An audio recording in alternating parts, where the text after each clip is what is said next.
Je me tiens ici, devant vous, non pas comme un prophète, mais comme votre humble serviteur, le serviteur du peuple.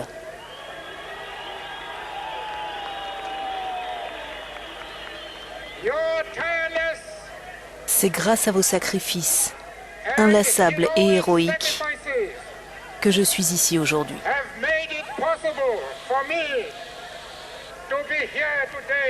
Nelson Mandela, à travers ses discours d'humilité, était très reconnaissant envers son peuple.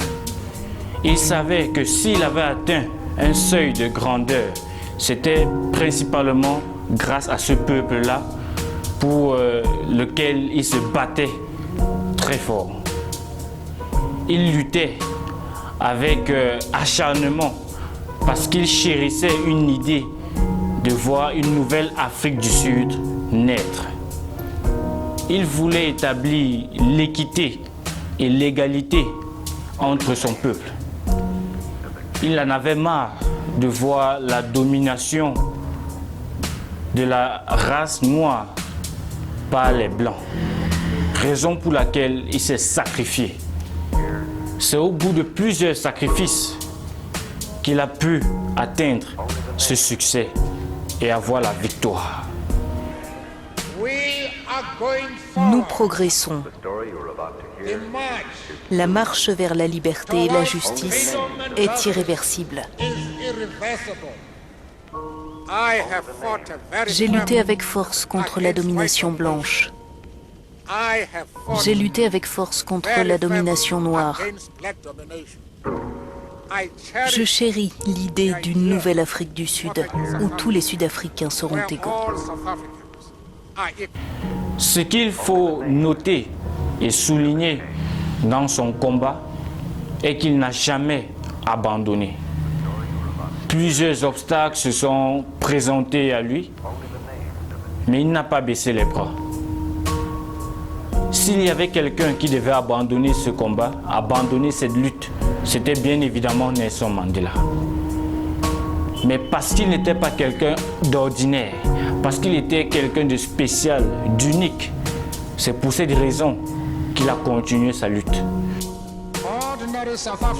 Les Sud-Africains ordinaires veulent que le passé soit connu, pour être certains qu'il ne se répète pas. Ils ne le veulent pas par esprit de vengeance, mais pour que nous avancions vers l'avenir ensemble. Vous savez, plusieurs personnes sont promptes à dire que je suis unique, je suis spécial, mais réellement ils ne mettent pas en exergue cette particularité et cette singularité dont ils clament. On n'est pas unique parce qu'on est beau, on est grand de taille, ou on est brun ou roux. On n'est pas unique parce qu'on a les formes angéliques. Non. On est unique dès lors qu'on fait ce que plusieurs de ton âge, de ta génération ou de ta catégorie ne peuvent pas faire. Tellement de personnes là dehors sont prêtes à acquérir certaines choses, être dans certains postes, mais ils ne sont pas prêts à payer le sacrifice nécessaire pour pouvoir bénéficier de tout ce dont ils rêvent. C'est ce qui fait la différence entre des personnes comme Nelson Mandela et des personnes ordinaires. Après 90 ans d'existence, il est temps que de nouvelles mains soutiennent les fardeaux. Cela est dans vos mains maintenant.